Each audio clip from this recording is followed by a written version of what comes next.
All right. My clock says it's 7, so I'm going to do this. Oh, spiders. Good morning, everyone. Welcome to April 9th. It is already April. Again, still. Here's our vision in the world.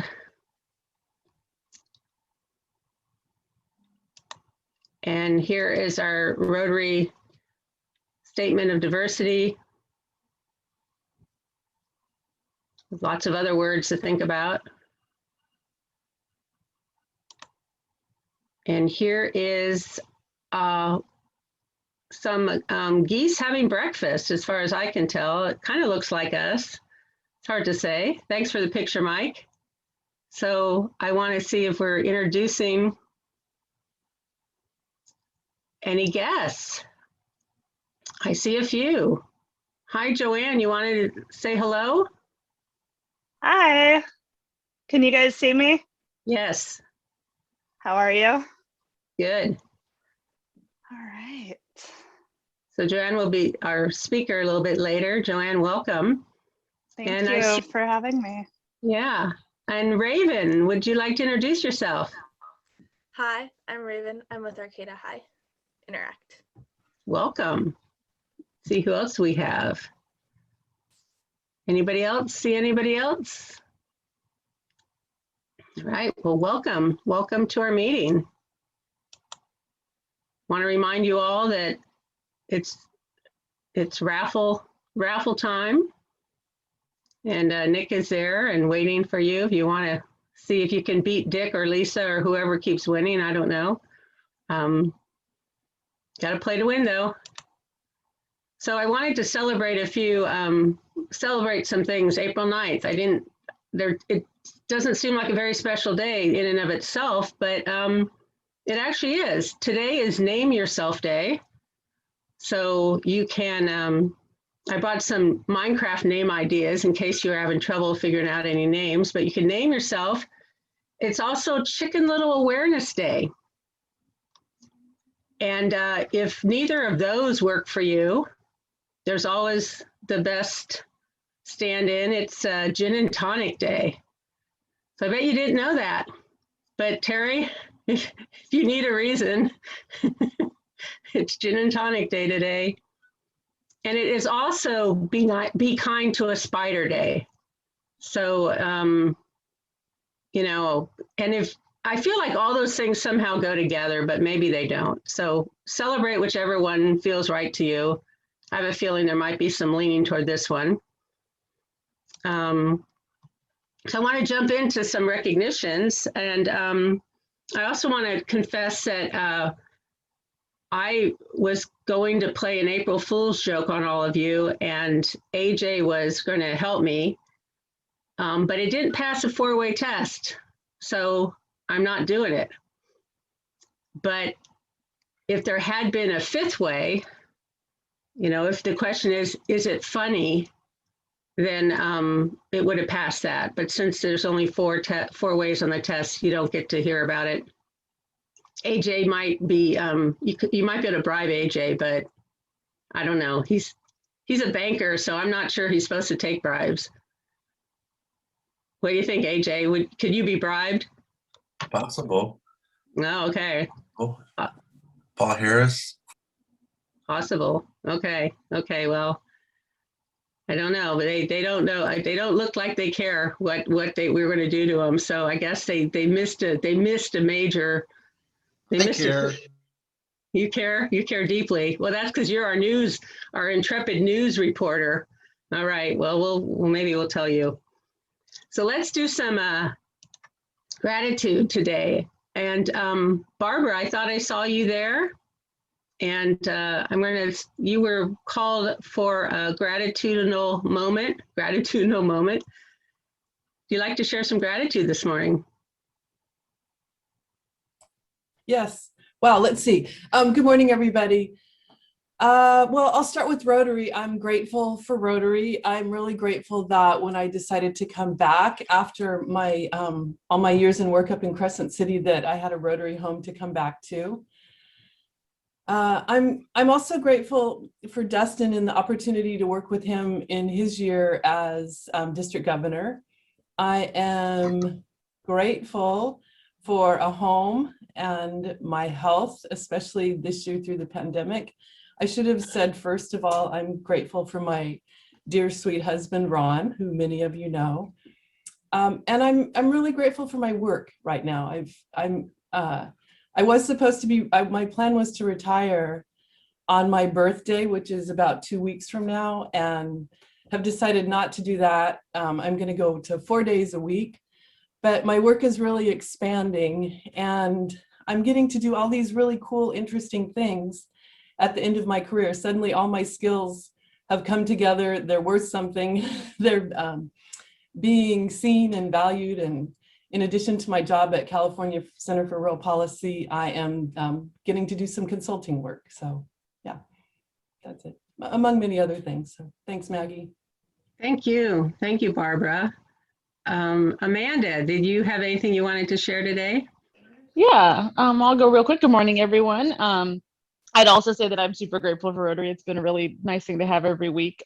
See all of you guys. And I'm super grateful to my friends and family and those, if you are who I'm talking about, you know who you are. We're often in our COVID hole, so we don't come out a lot, but when we do, it's always good to know everyone loves us. And our silver lining of COVID, we've been really grateful to be able to go back and forth to the Bay Area to help my mother-in-law who's fighting uterine cancer. So that's been really a good silver lining that we've been able to go back and forth a lot.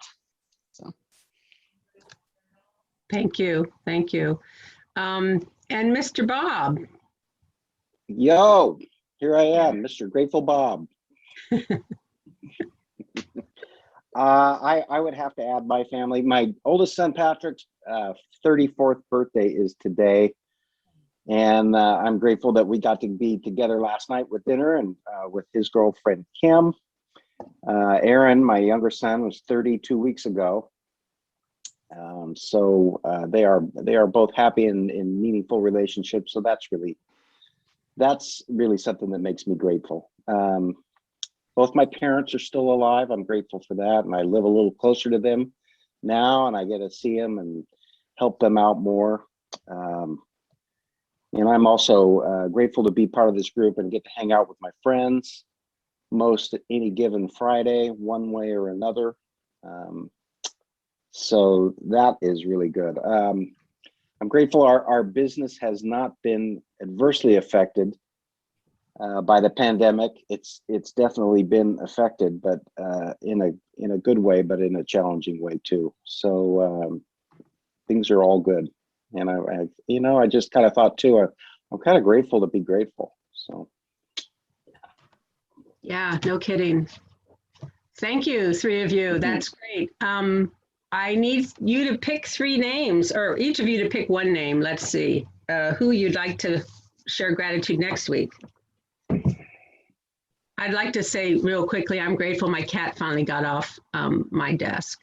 Okay, Bob, who would you like to pick? Let's see, who hasn't gone? Chris Hempel. Oh no, you did it, didn't you? Or did you? I did not do it, but next week might be kind of difficult for me. I think I'm going to be on the road celebrating my birthday somewhere. Oh, that's right. No, we'll pick you, Chris. You'll just do it when you show up again. No worries. Okay. And Amanda. Mike, have you gone yet? Hey, Mike. I'll pick Mike. And Barbara. Has Howard gone yet? I don't think so, Howard. Okay. Howard. Good job. Thank you, everybody. So now we are doing our Rotarian of the Month. I'm looking for you. Are you here, Brandy? She's supposed to be. I saw her getting her hair done when I got my hair cut yesterday. Yeah, she's doing that for this, so she could do her Rotary of the Month thing. Oh, well, it looked beautiful. Oh, darn, we're not going to see it. Okay, well, we will hold that till she works, so she may have had to get to work after all and not be able to do this. So, all right. Now we're going to recognize somebody, Dick Johnson. And I'm going to put some pictures up on the screen, and Bob, you might be able to talk about this. Sure, yeah. My wife asked our two boys to send a picture, a COVID picture of them when they were working. And she wanted to do something to commemorate the year. And so she asked Dick to, she had seen something that either he or his sister had done, and to kind of take these photos to another level, a surreal kind of level. And so he did that for her, and it worked out so good. I had them printed on aluminum. This is our nephew. He's a nurse up in Oregon, and she had him do the same thing, and we sent one up to them, and that was real special for her brother and his wife to have. Just something kind of different, but that we'll always remember this year, and the frontline workers, nurses, all of them. Yeah, very cool, Dick, and very smart of you guys to have a lot of nurses in your family. It's going to help you out later when you need help. And Dick, wonderful. I know Susan, in your honor, is making a donation to Backpacks for Kids. That's great. Pretty cool. Oh, here's some other photo. These are not portraits, but portraits of pancakes. So I guess the pancake people had a fun time. And here's some pancake tribute. There's a tribute to COVID that Mary and Rebecca did. Charlie did one. And then, so what happened there, AJ, with your starter? I follow the instructions to the T, and I try to keep the sourdough starter in the jar it definitely got a little wild. Oh, well. So that was fun. Ian, did you have to change it, move it to a different jar? Nope, just let it overflow. Okay, well, I have a starter in my fridge, and I'm kind of afraid of it because the instructions are too long. So I may just follow the instructions that say skim off the mold and put back in the fridge. But anyway, I'll call you, Ian, and but anyway, it looked like you guys had a good time. We got some birthdays. Nick had a birthday on the 2nd. Anything exciting happen, Nick?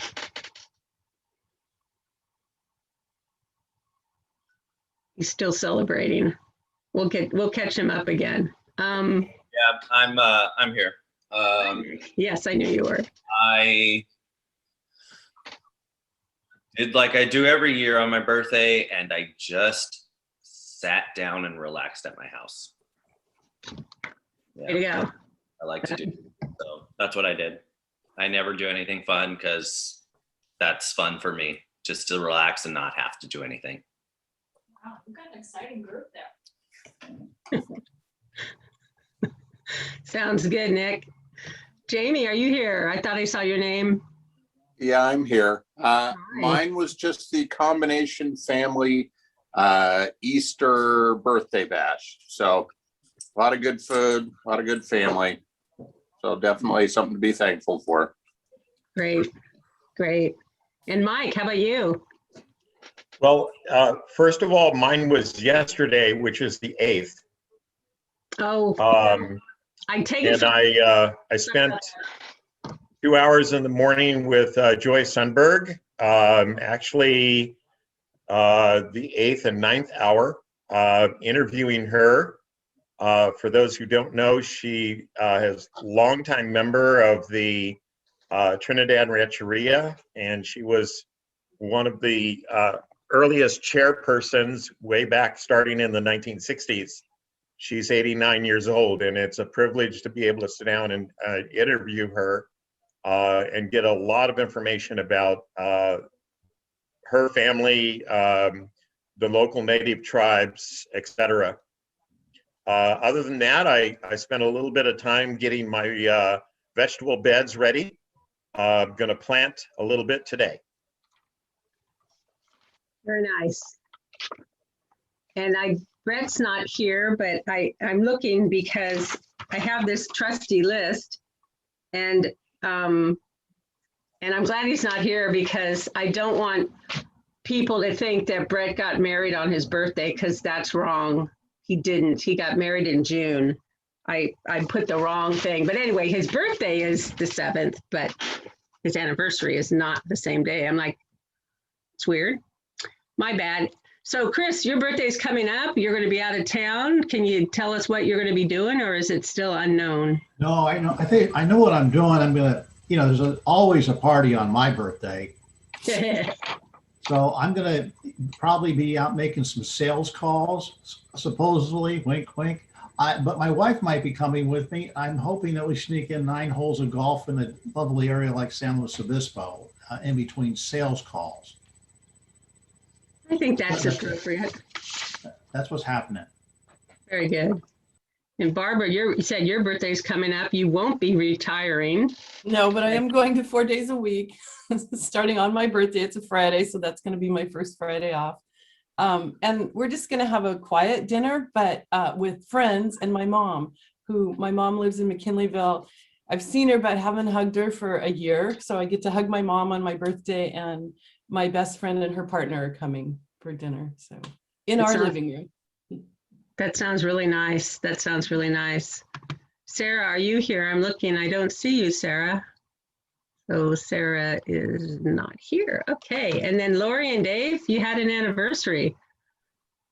We did, and we did the COVID takeout from Gallagher's and celebrated. It was actually very lovely. We spent the night with a bottle of wine, just talking about what happened 24 years ago. Wow. How about you, Kim? Oh, you're muted.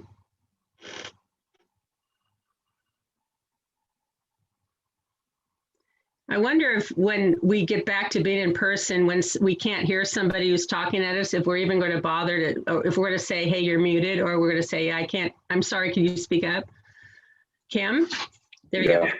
Well, there I am. Yeah, we'll probably be getting ready to leave for Arizona. We're going to take our trailer down there. So that's going to be kind of part of actually, wait a minute. That'll be anniversary. Yeah, right.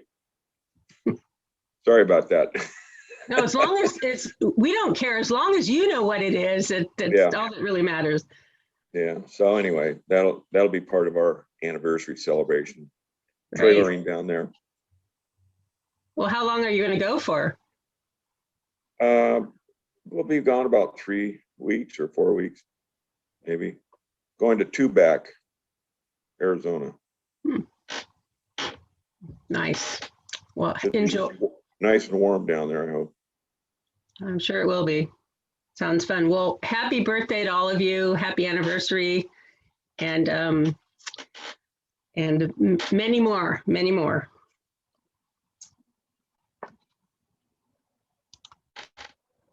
Lori, so do we want to do this? We can, but I don't have it in front of me. Shoot. Come back to it. I have to go grab my phone. I have everything on my phone. Okay, we'll come back to you. This is me, by the way. I got this. This is me in the back with the star on my head. I'm a Christmas tree, it looks like. So we have a Sunrise Wednesday coming up. Is that correct? Charlie, do you have something you want to tell us? Yes. I know for some people who missed Ian's Pancake Day, there's another opportunity, but it's going to be in the evening next Wednesday. We're going to do, Swedish pancakes. They're kind of like crepes. But yeah, we're doing Swedish pancakes, and it's a bring your own batter. So I think I sent Maggie the small recipe list. If not, I'll send that out to everybody. It's just eggs, sugar, flour. It's really simple, but yeah, bringing your own like toppings, whatever you like on basically crepes, like the sweet and savory crepes is fine. So I like to do like lemon curd and blueberries and bananas and syrup. And then so I'll just be leading how to make those, and you can make them in a regular pan. You don't need like a special crepe pan. And then if you want to throw in some bacon in the oven instead of watching bacon on your frying pan, you can just actually throw it in your oven for 25 minutes at 350. And by the time you're done with your Swedish pancakes, that will be all crispy and ready. You don't preheat your oven, you just throw it in there. I'll also show you how I get like the perfect over easy eggs. So that's Wednesday at 5:30, and a Zoom link will be coming out shortly, if not already in the chat. Awesome. Yeah. And if there's one in the chat, please send it out to people as well. That'd be great. And do you want me to send your recipe out, or? Yeah, that would be great. Okay. I will do that.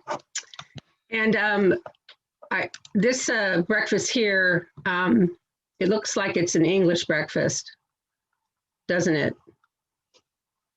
It's got all these weird little things that, huh? I don't know. Oh, I also forgot there is going to be another raffle with this Wednesday.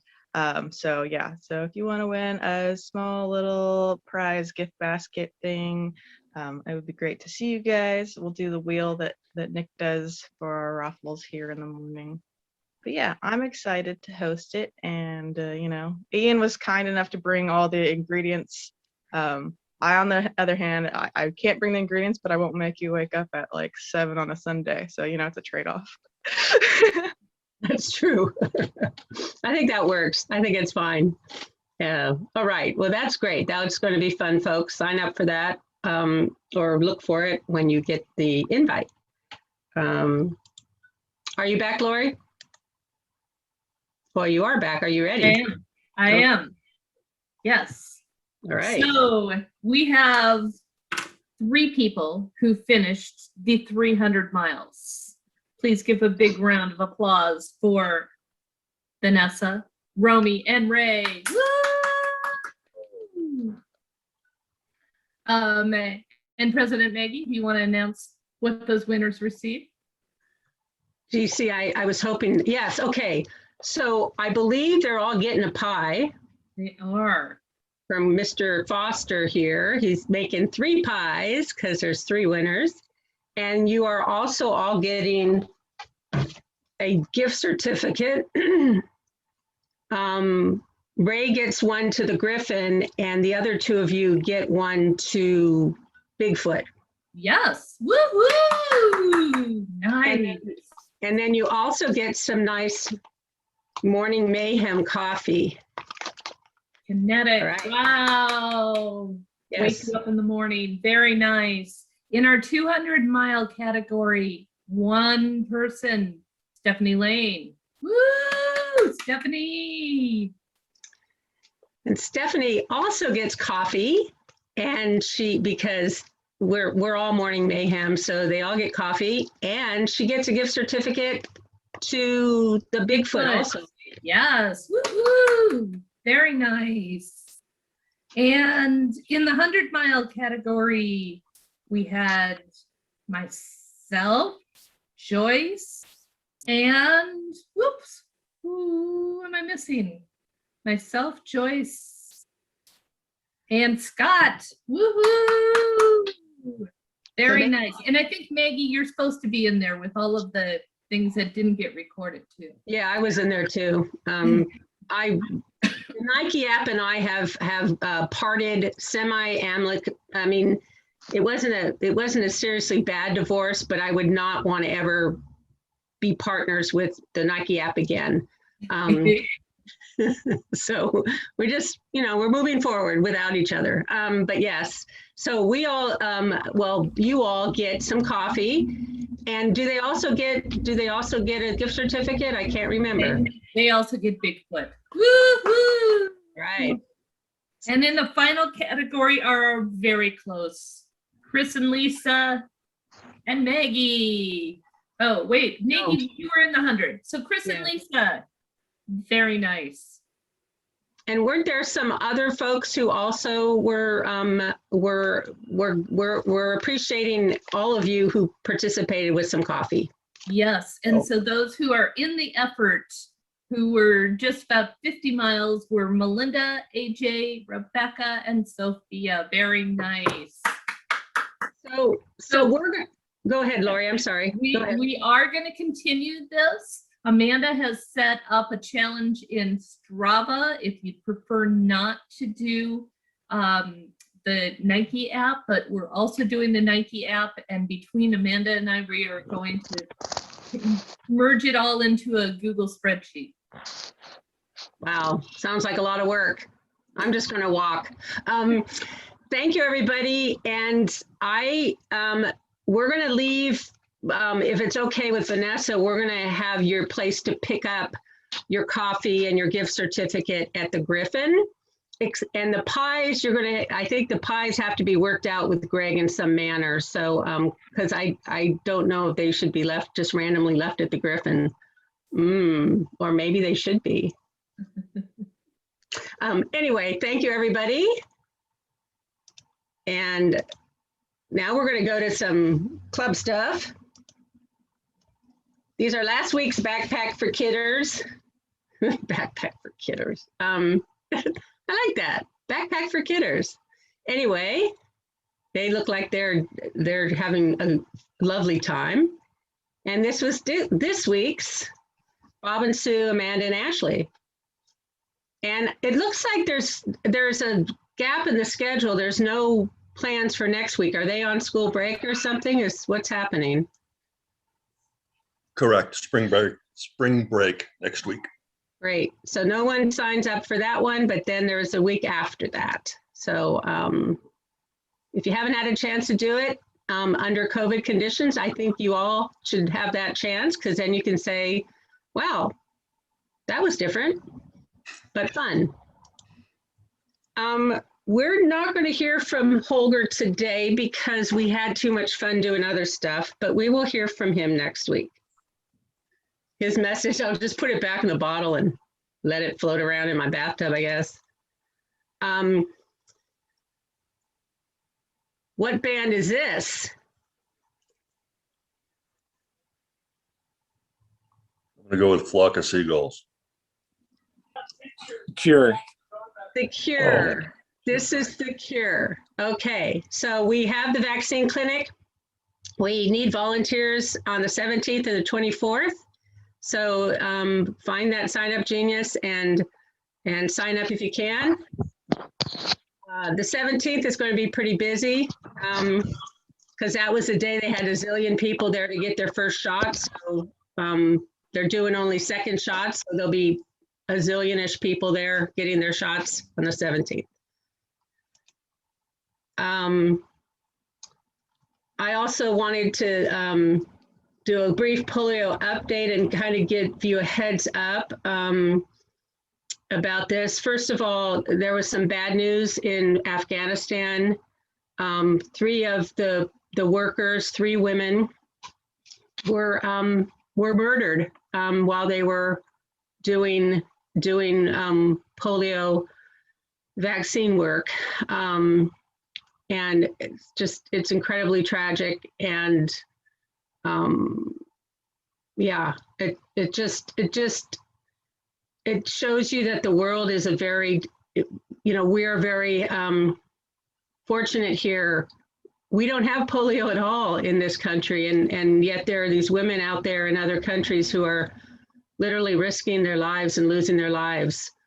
So I just want us to send our thoughts out, and just prayers, whatever it is that you do for all those people who are doing the work of Rotary. World Immunization Week is coming up, and they're really pushing the get a shot, give a shot.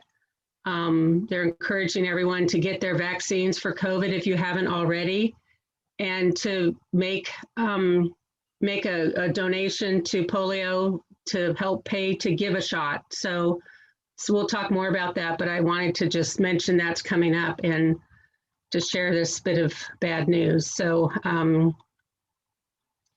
the fight and the challenge continue, but you know, without Rotary, this wouldn't be happening at all. So I think, you know, it's amazing what Rotary is doing and what still needs to be done.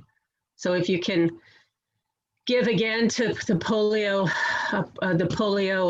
eradication effort, please do. We have some upcoming gatherings. We've got the April 16th, 17th. Dustin, are you here, Dustin? I thought you were. I saw something in the chat. Did we lose you? Maybe we lost him. But anyway, and then the Rotary Convention, or International Convention, you should have all received an email for that. And the price is right. You're never going to be able to go to an international convention for $49. So it's a great opportunity it won't be the same, but it's a great opportunity to go and hear some world-class speakers. So please consider that. Let's see what else we have. Oh, I wanted to share this. I get these emails from UC Santa Cruz, and they've got a speakers these 2 days, April 28th, 29th, Food Security in a Changing World. If anybody wants the link to that, just send me an email. I didn't want to send it to all of you, but if anyone's interested in signing up for this, it's free. I can send you that, and it looks like it's going to be really interesting. And then, whoops. Oh, and then the other one is this one you may have gotten, I don't know. This is the Climate Action Team Network. Thursday, April 15th, Rotary has a speaker talking about understanding your carbon footprint, which also looks really interesting. Did you all get that in the emails that you get? I don't know if it may have just come to me, and I don't want to send you everything, but if you're interested in this one, give me an email and I'll send them out to people who are interested. I think it's time for a raffle. By golly. Are you ready, Nick? Yep. Ready for the raffle. All right, let's see.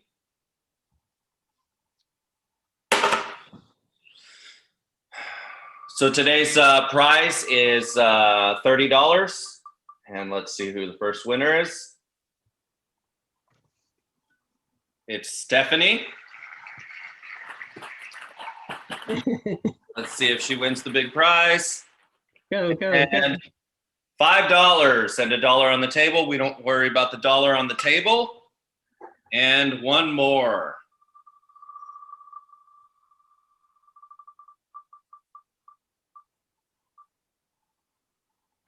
Almost Tom, but Lisa made it. Almost Tom. I don't think that counts. Darn it. So, let's see. Another $5. So I'll send you your payment through Venmo, and thank you guys for playing. Thank you, Nick. That was good. The money is building up. I wanted to, before we go to our presentation, I wanted to say hi to Monique and introduce her as a guest. Hi, Monique. I also want to give her a shout out because she's been volunteering to help at the clinic, her and her son, Phoenix, and also with backpacks. So thank you, Monique. Good to see you. Yeah, thank you so much. All right, we are going to Russia. Yeah, that was Russian money you were seeing. So now we're going to have our presentation. We have Joann. Joann, tell me how to pronounce your last name. Taijiala. Taijiala, okay. Yeah. Welcome. And she's going to talk to us about homegrown host homes. And I will bring up your slides if you want to. I sent out her bio and how, so I hope you all had a chance to read it. She's doing some really good things helping transitional age youth, and I thought it would be good for us all to hear about it. So Joann, thank you for being with us. Thanks for having me. All right, I'll wait till you get the slides up then. All right, let's do this. I'm getting it going. Okay, whoops. I apologize if I yawn a bunch. I'm very sleepy this morning.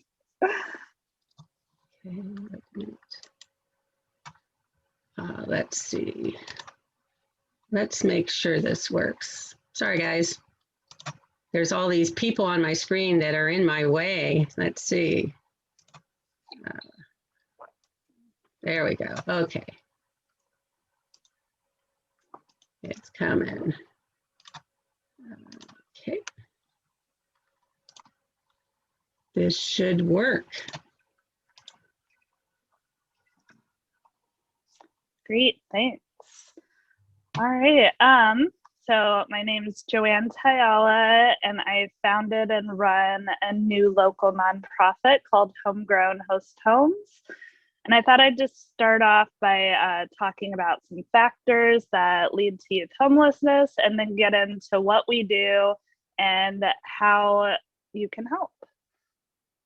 Can you go to the next slide? All right, so some underlying factors for youth homelessness. Homeless youth usually end up homeless through no fault of their own, and there's various reasons for how they can end up homeless, such as leaving the house because of physical, emotional, or sexual abuse, being abandoned by their parents or guardians because of non-acceptance for the youth's gender identity, sexual orientation. Their parents might be incarcerated or have substance use issues or mental health problems. They might be emancipated because of teen pregnancy, and they might be exiting foster care or the juvenile correctional system. Next slide. And so specifically in Humboldt County, I just wanted to get into the stats a little bit. So according to the U.S. Department of Housing and Urban Development, there were 88 transition-aged youth in Humboldt County who experienced homelessness in 2019. And of those, 11 were able to obtain transitional housing services, while another 11 were able to obtain emergency shelter, leaving 66 without shelter. And so that means only 25% of the transition-aged youth who needed housing services in Humboldt County received support they needed last year. And just to clarify, that's based on the HUD's definition of homelessness. There are significantly more in Humboldt County experiencing homelessness, but maybe they're couch surfing with people they know, or doubled up in other people's houses. They don't count in this statistic. And so these youth lack stable housing arrangements and often sleep in places not meant for human habitation, such as the woods and the bushes, on the sidewalk, or in their vehicle. And so those experiencing homelessness have a harder time finding and maintaining employment, which can reinforce the cycle of homelessness. And I just wanted to kind of get into that last point a little bit.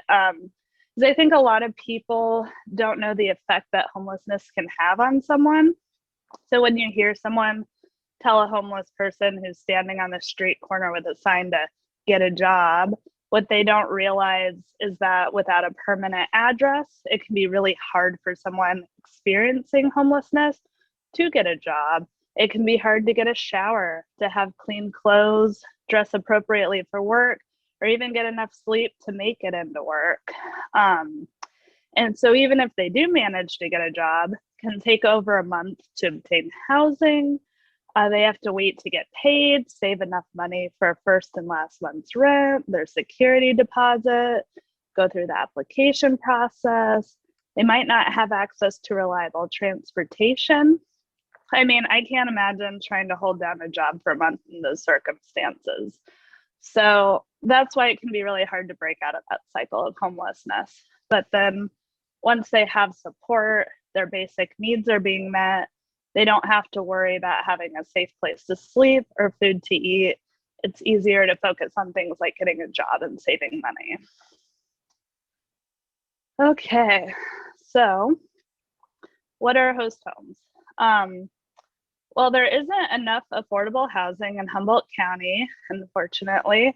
So Homegrown's host home program is kind of an outside the system creative approach that utilizes existing infrastructures in order to support youth experiencing homelessness in our community.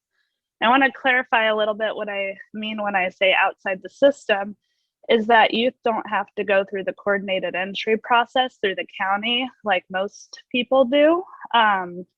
So when they do that, they typically end up on a wait list, and that method's unable to place people experiencing homelessness with services until they've already been homeless for typically over a year, just due to our high homeless population. There aren't enough services in the area to support everyone. And so the reason we focus on transition age youth versus other populations is because we believe the best time to help youth is before they've experienced that long-term homelessness. And so studies show that specifically youth ages 18 to 24 benefit most from early interventions. They end up needing less support and are less likely to experience homelessness again. And so that's why our work is focused on transition aged youth and why it's so important that our approach be outside the system so that they can catch them before it's harder to break out of the cycle of homelessness. And I realize I went off on a tangent there, but okay, so what are host homes? So our host home program pairs transition-aged youth with community members in Humboldt County who have extra space in their homes. And so this approach allows youth to obtain access to stable short-term housing for 3 to 12 months while building meaningful connections with caring adults in their community. While youth are in the host home, homegrown staff will work with them on pursuing their housing, academic, and employment goals, saving up extra income, and searching for long-term housing. And so this model empowers youth to find their own path out of homelessness, and Homegrown provides youth with stable, supportive housing, builds trusting relationships, and assists with academic, employment, and other goals related to independent living. Next slide.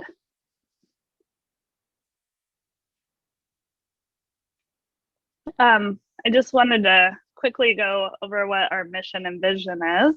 So our mission is to build community-based interventions to help homeless youth attain stable housing and break the cycle of homelessness. And our vision is to see a community that's actively engaged in ending youth homelessness by mentoring, advocating for, and opening up their homes to youth in need. Next slide. Okay, so why host homes? Well, it's cost effective and faster for our community to utilize by relying on existing residential infrastructures. And so I already talked about this first bullet point a bit, but this also allows our youth to not have to wait for affordable housing to open up before their needs are met. And I also want to add that the idea of the host home program is a very simple one, and it's not new. So some people in our community have resources, others don't have enough resources, so we're making those connections. And the next one is long-term and not the next slide, the next bullet, thanks. So long-term, lifelong relationships can be established. And so I wanted to say it's important to realize for hosts that it's not like parenting. You're not like when you're a foster parent, you're not like doing that same thing. Hosts are not parenting the youth. It's closer to experience having a roommate, but adding in some mentoring components to it. Someone else I had done this presentation to compared it to hosting international students. So it's kind of similar model to that type of a program. And it's important to work to build a trusting relationship with the youth. Hosts are there to share their space and home with the youth. They're providing a young person with a place to live so they don't have to worry about food and shelter, allowing them to worry about all the other things they need to worry about. And they're hopefully creating a bond and relationship as they go through the process. The next bullet is that it positively changes lives for youth and hosts. And I won't sugarcoat it. Hosting is hard but rewarding work. You know, becoming a host is a big commitment, but it can be a really life-changing experience for both the host and the youth. And then by extension, it changes the community. So this approach is really about a community taking care of itself. It's about creating an us and us mentality instead of an us and them mentality. And so our host home program has an aspiration of solidarity. It's not about adults coming in and saving young people. It's about our community members taking care of each other, showing up for one another through our different struggles. And we're working to foster a sense of community by creating these opportunities for connection, relationship building, and a sense of belonging for these youth. Next slide. Okay, so I just want to quickly go through the process and how that works. And I'll just start with the hosts. So we work to recruit hosts, and then the potential host would start by filling out a host application form on our website. Then I'd conduct a couple of one-on-one interviews with them to get a sense of what their expectations are, what their home life looks like. And we do this in order to better match, to better match youth and host based on shared values, interests, and lifestyles. Then we also ask for references and conduct a background check on the host. Finally, potential hosts need to attend our host training before we match them with youth. And the training focuses on topics like positive youth development, trauma and resiliency, appropriate boundary setting, and effective communication techniques, whiteness, and gender and transgender 101. And they would also hear from host and youth panels from another host home program in order to get a better idea of what to expect, since we don't have any former host or youth at this point because we're a brand new organization in Humboldt County. So for the youth, I would receive a referral from other agencies in the area, like the Raven Project through the Youth Services Bureau at RCAA, or HCOE, or other organizations that serve youth experiencing homelessness. And assuming that we have available hosts, I would then get in touch with the youth, make sure they fill out the application, and I would run a background check on the youth as well. I would then talk with them more to get to know them, figure out what goals they want to work on while they're in the program, learn about their interests and lifestyle to suggest some potential good matches for when we get to that point. And then once this is all done, we begin the matching process. So the youth would look at host profiles, decide what hosts they want to meet. We'd set up an initial meeting for the host and youth to get to know each other, as well as see the house. And if both the host and the youth wish to move forward with a match, then we'd set up a second meeting where the host and the youth would work together to create a mutual housing agreement. And so that agreement goes over things like house rules and expectations. And if both parties find that the housing agreement works for them, then they can decide to move forward with the match and set a move-in date. And so after the youth moves in, staff would regularly check in with hosts, and they'd receive ongoing coaching and crisis intervention support during the youth's stay in their home. And staff will also be regularly working with the youth while they're in the host home on their goals related to independent living. And staff would do regular meeting with both the hosts and the youth to make sure everything's going good, see if any rules or expectations need to be changed. It's a safe space to discuss issues and concerns, and a good way for host and youth to regularly check in if they're not checking in with each other more regularly already. Next slide. So how you can help. We definitely are recruiting volunteer hosts right now. So if you have an extra room or space in your home, we do need community members in Humboldt County to volunteer to open up their homes and hearts and host the youth. And like I said, hosts provide youth with housing, stability, and mentorship, while homegrown staff work with them on achieving their goals related to independent living. And we cannot do our work without the help of hosts. They're the backbone of our program. And so we need community members to step up so we can make a difference for these youth. And together we can help them break out of the cycle of homelessness.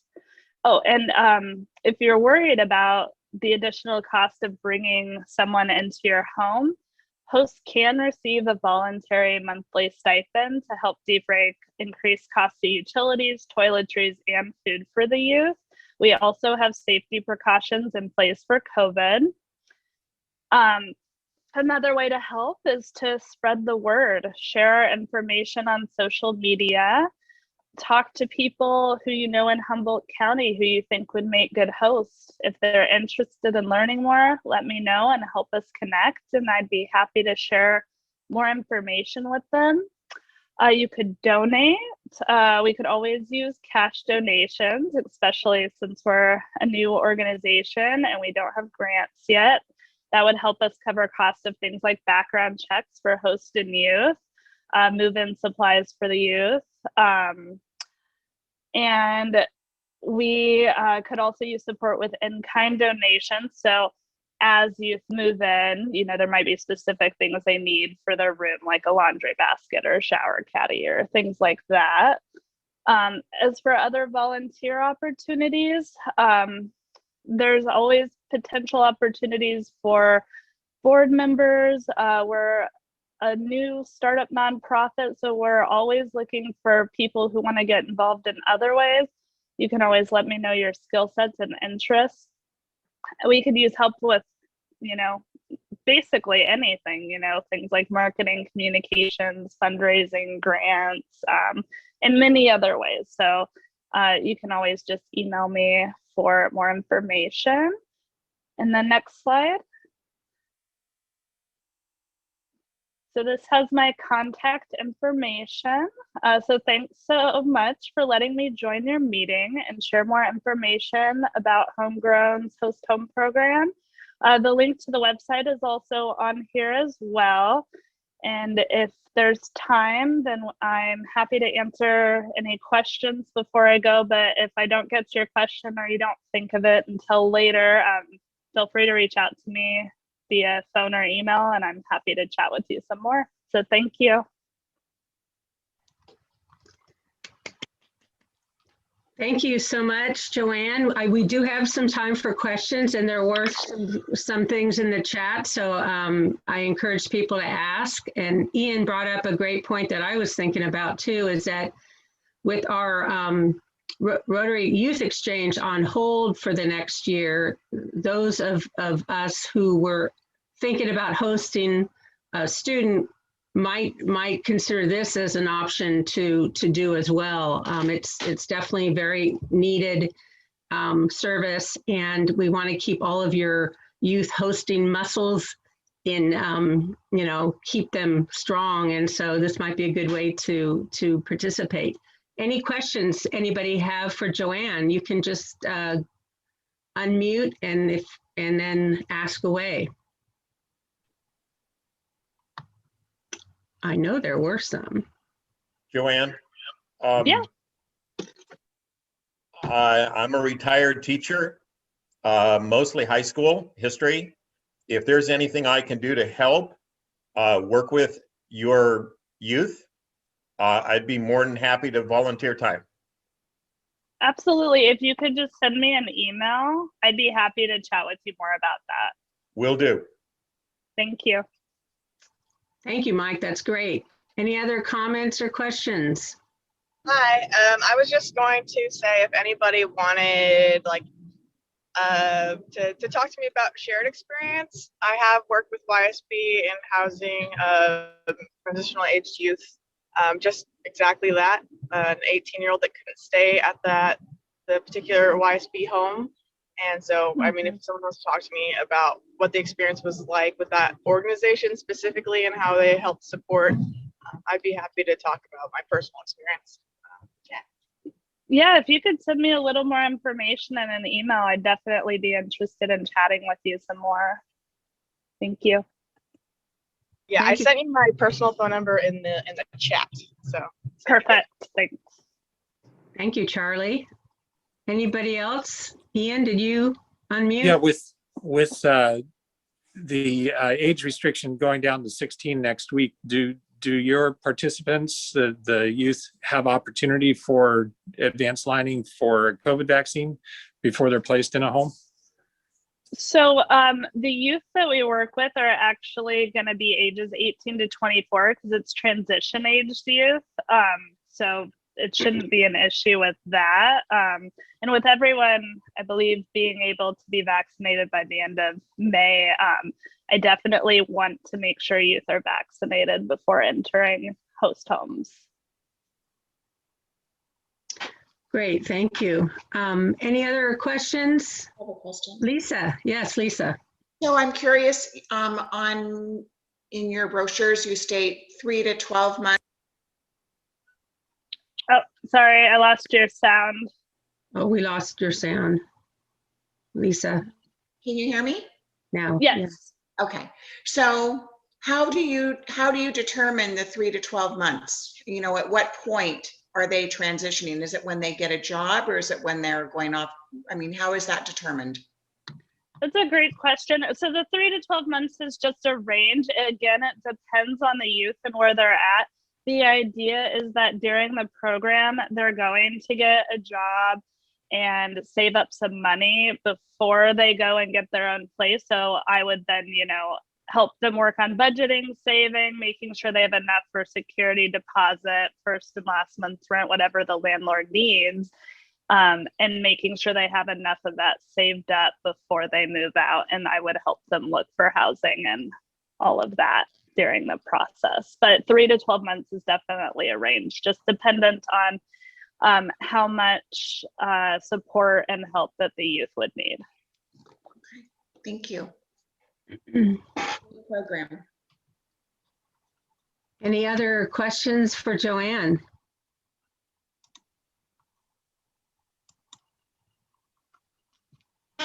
Well, Joann, we appreciate you coming. We are very committed to youth exchange with other countries and also to transitional youth support here in our community. And this puts elements of that together into, and so I hope that you'll find some interest in our club to get involved. Mike already has shown interest, but I hope others can step forward and do what they can.